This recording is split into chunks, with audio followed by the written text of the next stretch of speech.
Niharika కొన్నిదల social మీడియాలో ఎప్పుడూ యాక్టివ్గా ఉంటూ తన హ్యాపీనెస్ మూమెంట్స్ని తన అభిమానులకి షేర్ చేసుకుంటూ ఉంటారు నిహారిక. అయితే రీసెంట్గా నిహారిక ఒక విషయాన్ని షేర్ చేసుకుంటూ వచ్చారు. ఇక ఈ విషయం తెలిసిన మెగా అభిమానులు అయితే హ్యాపీనెస్గా ఉన్నారు. అంతేకాకుండా మెగా ఫ్యామిలీ కూడా హ్యాపీగా ఉందని చెప్పుకోవాలి.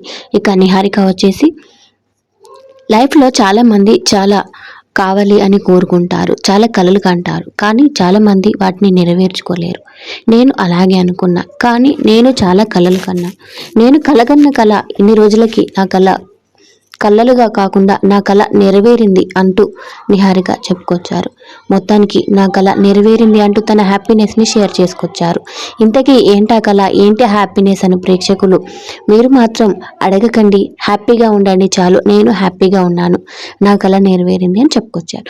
అయితే ఈమె తెలిపిన ఈ పోస్ట్ కింద తన అభిమానులు కామెంట్స్ చేసుకుంటూ రీసెంట్గా సాయి ధరమ్ తేజ్ ఒక మూవీలో యాక్టింగ్ చేయడం జరుగుతుంది. అయితే ఆ మూవీలో సాయి ధరమ్ తేజ్తో పాటు నిహారిక కూడా నటించబోతున్నారట. ఇక సాయి ధరమ్ సరసన నిహారిక నటించడం తనకి ఎంతో హ్యాపీనెస్ని ఇస్తుంది. ఎందుకంటే నిహారికకి సొంత బావ సాయి ధరమ్ తేజ్. ఇక సాయి ధరమ్ తేజ్తో యాక్టింగ్ చేయడం నిహారికకి ఎంతో హ్యాపీనెస్ని ఇస్తుంది. కాబట్టి ఇదే విషయాన్ని నిహారిక చెప్పుకొచ్చారు అంటూ కొన్ని కామెంట్స్ కూడా వినిపిస్తూ వచ్చేస్తుంది.